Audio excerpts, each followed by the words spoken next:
अस्सलाम वालेकुम रहमतुल्लाहि व बरकातुहू। आज की जो हमारी वीडियो है वो उसमें हम सूरत इखलास करेंगे, जो कि हमारी फिफ्थ कुरानिक पैसेज है in our series. So let's be quick. आपकी जो सूरत इखलास है उसका you should know the number, क्योंकि आपके एग्जाम में जो उसका नंबर आएगा। वैसे भी सूरत इखलास कुरान पाक की 112th आयत सूरत है, ठीक है, 112th। और हाँ, 4 ही आयत की है। सो इसको बेशक याद रखो या ना रखो, it's your choice, but you should no this one. बाकी सूरत इखलास तो सारों को आती है। सो वंस आपको जब भी टेक्स्ट मिलेगा तो you be easy to it will be easy to identify. Let's start with the main themes. आपकी जो सूरत इखलास है उसके अंदर पहला जो आपका मेन थीम है वो है मोनोथिज्म का, कि भाई the verse emphasizes the oneness of Allah, stating that He is Allah, the one, the absolute, the eternal. ये आपको कहाँ से मिलेगा? अगर आप उसकी ट्रांसलेशन देखें तो जो उसकी फर्स्ट आयत है और जो उसकी सेकंड आयत है, फर्स्ट आयत तो आपकी वो है अपना, ये फर्स्ट आयत नहीं है, ये तो बिस्मिल्लाह का तर्जुमा है, तो उसको निकाल देंगे। फर्स्ट आयत आपकी ये वाली, he is Allah the one, और जो आपकी सेकंड आयत के अंदर है द एब्सोल्यूट द एटर्नल। ये आपका यहाँ पे फर्स्ट थीम आ गया मोनोथिज्म का, ठीक है। आपका जो सेकंड थीम है इसके अंदर वो है एटर्नल एग्जिस्टेंस का, कि Allah has always existed and will always exist. ये इसको आपने आगे थोड़ा सा डेवलप करना है। मैंने तो बिल्कुल एक लाइन वो मेंशन की हुई है, आपने उसको आगे डेवलप करना है, at least two two like 3 lines. यहाँ लिखा हुआ है द एटर्नल, ये आपका यहाँ पे सेकंड थीम आ गया। आपको जो थर्ड थीम है वो है यूनिकनेस का। The verse ends with and there is none like him, emphasizing the uniqueness of Allah. कि अल्लाह ताला बहुत यूनिक है अपनी क्वालिटीज़, अपनी एट्रीब्यूट्स के अंदर।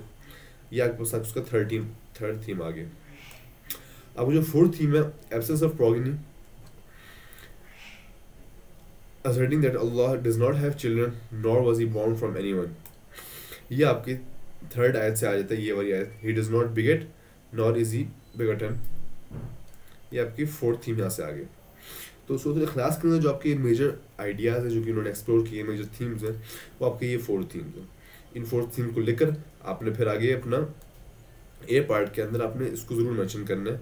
आपको जो कोड टू ऐड है, आपका ए पार्ट उस वक्त कंप्लीट नहीं होगा जब तक आपने उसमें कोई reference from the sources of authority नहीं डाली। और आपकी 2 सोर्सेज ऑफ अथॉरिटी हैं, एक हदीस है और एक कुरान है। तो अगर आपके कोई कोट नहीं है उसके अंदर, so you will not gain 4 marks. अच्छा, इसमें जो मैंने कोट डाला हुआ है एक छोटा सा, फ्रॉम द 57 सूरा, थर्ड आयत, he is the first and the last, he is the first the last. और ये किस थीम से लिंक कर रहा है? ये आपकी जो सेकंड थीम है एटर्नल एग्जिस्टेंस, उससे ये आपका लिंक कर रहा है, क्योंकि आप इसके कॉन्टेक्स्ट में आप इस कोट को लिख सकते हैं, ठीक है। ये हो गया आपका ए पार्ट पूरा। Now moving on to your B part. आपको जो बी पार्ट है कि how this themes impact the lives of Muslims, तो उसमें हम उन्हीं थीम्स को जो कि हमने ऊपर निकाले हैं, ऊपर जो हमने आइडेंटिफाई किए हैं, उन्हीं को लेकर हम उनको आगे डेवलप कर रहे हैं। आपको जो मोनोथिज्म है, मोनोथिज्म का जो आपका थीम है, उससे क्या होता है? उससे बेसिकली मुस्लिम की लाइफ में इस तरह इम्पैक्ट होता है कि it influences every aspect of a Muslim life, ठीक है। आगे इसको यहाँ पे कॉमन नहीं होना चाहिए था, यहाँ पे ये चाहिए था कि guiding directions, thoughts and behaviours, यहाँ से लेकर यहाँ तक ये आपका फर्स्ट एग्जाम्पल होगी। सेकंड एग्जाम्पल यहाँ से कि it encourages Muslim to dedicate their worship solely to Allah, इखलास की बात आ जाती है इसमें। ये आपका सेकंड पॉइंट यहाँ होंगे। आपको जो सेकंड थीम है एक्सटर्नल एटर्नल एग्जिस्टेंस का, इससे क्या होता है? It provides Muslims with a sense of stability and continuity.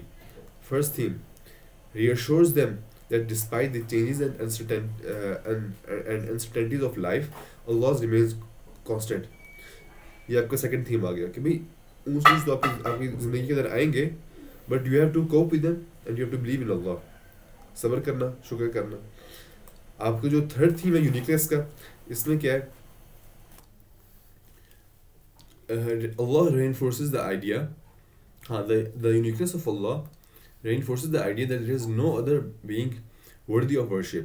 इसका मतलब क्या हुआ कि इसकी वजह से it shapes the religious practices of Muslims, directing their prayers and acts of worship towards Allah alone। इसमें भी आपके इखलास की बात आ गई, ठीक है, कि फिर आप कहते हैं तौहीद, we believing in one Allah alone, और किसी दूसरे के लिए, किसी गैरुल्लाह के लिए अपनी इबादत को नहीं करना, ठीक है।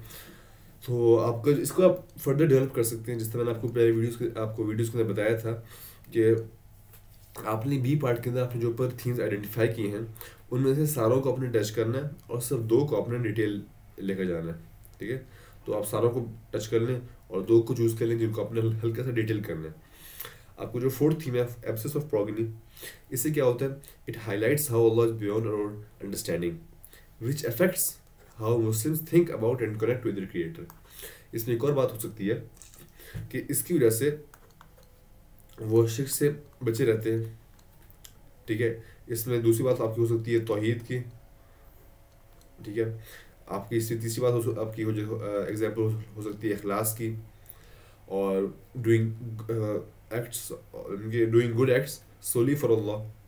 सेल्फलेस, जो आपकी जो सेल्फिशनेस है वो इसको निगेट करती है कि कि भाई कि हम अपने लिए सिर्फ ना सोचें बल्कि अल्लाह की खातिर, अल्लाह की रज़ा की खातिर, अल्लाह की खुशी की खातिर हम करें।